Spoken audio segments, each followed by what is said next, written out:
srdci monferátskych vrškov, medzi vinicami a úrodnými poľami, sa narodila žena, ktorej odvaha a viera ovplyvnili životy mnohých mladých ľudí na celom svete. Mária Dominika Mazzarelová 1837-1881. Bola osobnosťou veľkej jednoduchosti a duchovnej hĺbky.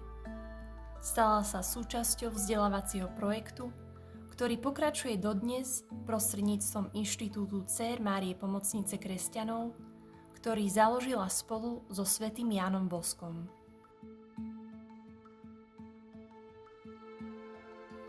Vyrastala v rodinnom prostredí, kde bola kresťanská viera a poctivá dôstojná práca základom každodenného života.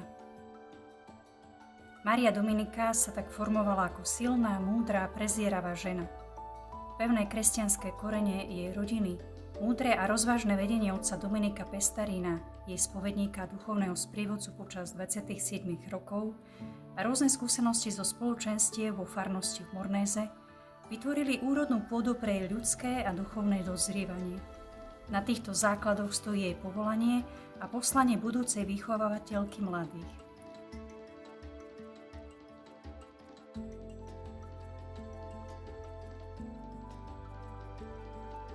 Od útleho veku bol jej duchovný život zakorenený v láske k Ježišovi v Eucharistii a k Panne Márii.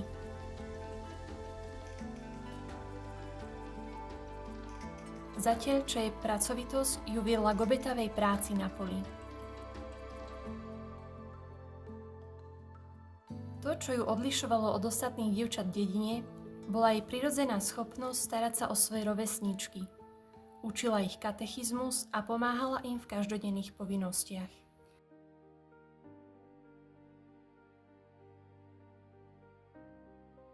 Spolu s niekoľkými priateľkami sa Mária Dominika pridala do Združenia Dcér Nepoškvrnenej, čo bolo spoločenstvo mladých laičiek zasvetených Bohu. Venovali sa modlitbe, práci a službe druhým. Táto skúsenosť bola prvým zárodkom jej budúceho reholného povolania. Rozhodujúci zlom v jej živote nastal cez bolestivú skúšku. Nakazila sa tyfusom, keď sa starala o chorých príbuzných. Choroba bola taká vážna, že jej išlo o život a hoci sa uzdravila, jej zdravie zostalo oslabené. Práve v tomto utrpení sa však skrýval prozreteľný plán. Počas dlhej rekonvalescencie v nej dozrela myšlienka naučiť sa šiť a naučiť šiť dievčatá. Bol to prvý krok k jej výchovnému poslaniu.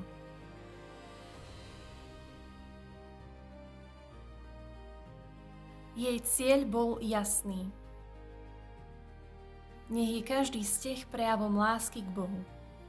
Nešlo len o naučenie sa remesla, ale o formovanie mladých žien schopných milovať a slúžiť Bohu.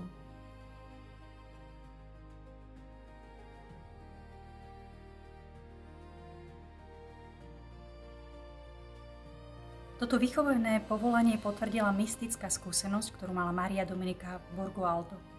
Jedného dňa, keď prechádzala okolo miesta, kde neskôr vzniklo Mornézske kolegium, sa jej zdalo, že vidí veľký dom plný dievčat a počula hlas, ktorý jej hovoril: Tebe ich zverujem.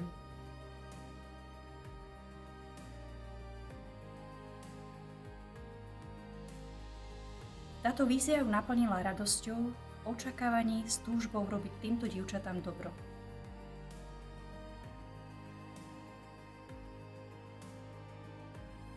Stretnutie s Donom Boskom znamenalo ďalšiu dôležitú etapu na jej ceste.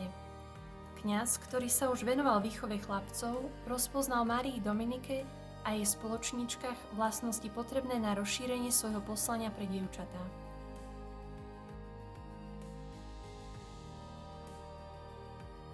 Don Bosco, dotknutý jej duchovným životom, pokorou a apoštolskou horlivosťou, v nej videl ideálnu osobu na založenie nového reholného inštitútu.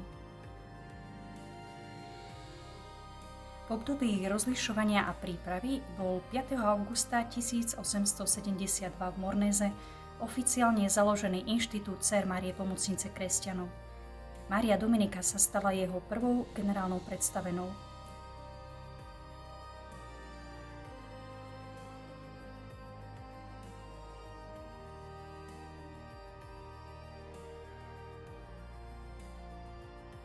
S múdrosťou a oddanosťou viedla prvé dcery Márie Pomocnice v ich výchovnom poslaní, inšpirovanom preventívnym systémom Dona Boska, založeným na rozume, náboženstve a láskavosti.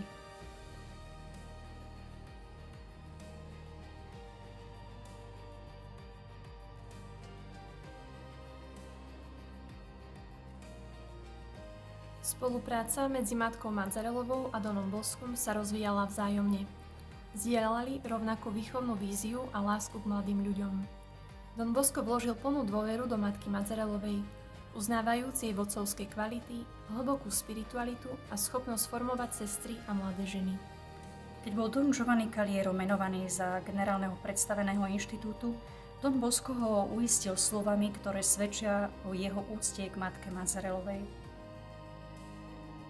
Poznáš ducha nášho oratória, náš preventívny systém a tajomstvo, ako si získať lásku, pozornosť a poslušnosť mladých, aby nás mladí milovali. Nikoho neponižovať a sprevádzať ich dňom i nocou s otcovskou bdelosťou, trpezlivou láskou a neustálou dobrotou. Tieto vlastnosti má dobrá matka Madzarelová a preto sa môžeme spoľahnúť na jej riadenie inštitútu, na múdre a nábožné vedenie sestier.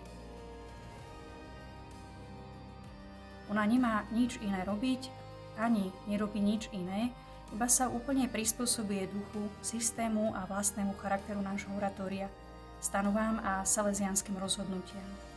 Ich kongregácia je rovnaká ako naša, má rovnaký cieľ a rovnaké prostriedky, ktoré vštepuje príkladom a slovom sestrám, ktoré zase, nasledujúc vzor matky, sú viac než predstavené direktorky a učiteľky, ale nežné matky svojim mladým študentom.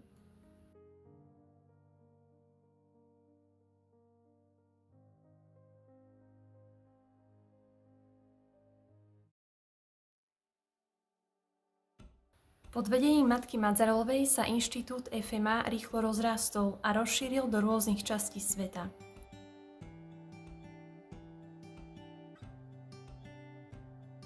Dielo sa prejavilo otváraním kolégií, slávnostných oratórií a domovom pre pracujúce mladé ženy, najprv v Taliansku a potom v zahraničí, najmä v Latinskej Amerike. Sestry sa venovali komplexnému vzdelávaniu mladých žien, najmä tých najchudobnejších, a ponúkali im vzdelávanie, kresťanskú formáciu a prípravu na prácu.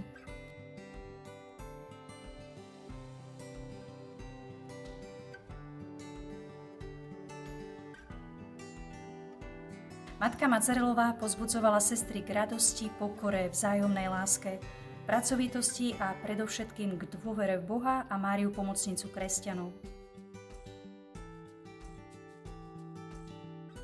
Jej príklad cnostného života a materinského ducha sa stal vzorom pre všetky jej duchovné dcéry na celom svete.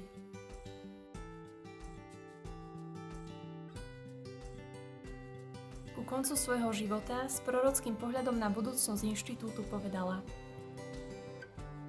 Ak sa splní to, čo Don Bosco hovorí, že naša kongregácia je predurčená rozšíriť sa po celom svete, dostane sa dokonca aj do Ameriky.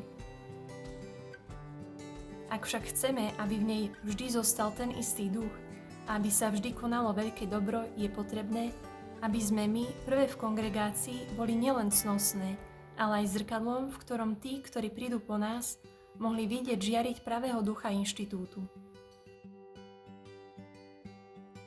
Musíme žiť, pracovať a hovoriť tak, aby mohli a museli povedať: Aká horlivosť bola medzi našimi prvými sestrami, aká úcta, aký duch pokory a chudoby, aká poslušnosť. Takto, nasledujúc náš príklad, budú môcť naďalej šíriť medzi sebou pravého ducha inštitútu.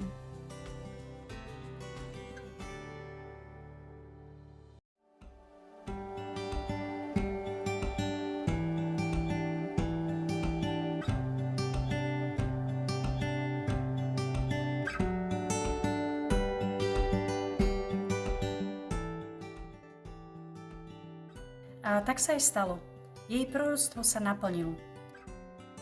Mária Dominika Mazzarelová zomrela v Nizza Monferrato 14. mája 1881 v apoštolskej horlivosti pre dobro duší. V posledných dňoch svojho pozemského života vedome obetovala svoje utrpenie a svoju existenciu pre dobro a rozvoj inštitútu, čím vykonala najvyšší akt lásky matky, ktorá dáva všetko pre svoje dcéry. Jej krátky, ale intenzívny život bol úplne zasvetený Bohu a službe mladým dievčatám, vo vernosti salesianskej charizme. Kanonizoval ju pápež Pius XI 24. júna 1951 ako uznanie jej svetosti a mimoriadnej výchovnej a duchovnej služby. Dnes dcéry Márie Pomocnice kresťanov pokračujú vo svojom poslaní na 5 kontinentoch a svedčia o vitalite svojho ducha a jeho trvalom význame vo výchove dievčat a mladých.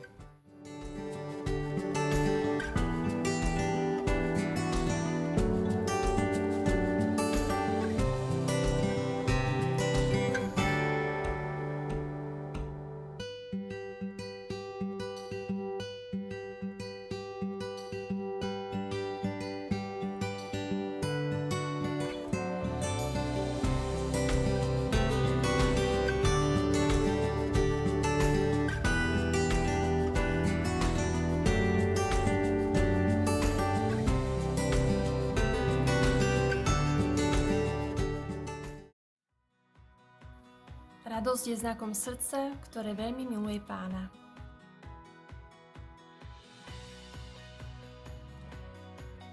Slobodne robte všetko, čo vyžaduje láska.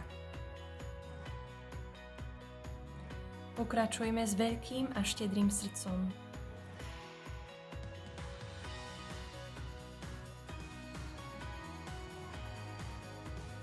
Kde vládne láska, tam je raj.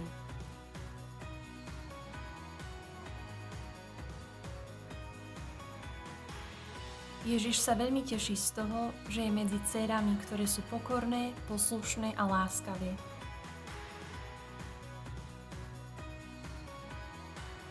Robte tak, aby sa Ježiš cítil medzi vami dobre.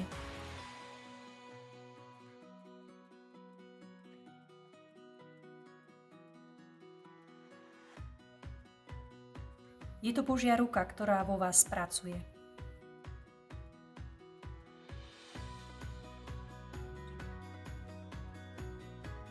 Ochotne pracujte pre Ježiša.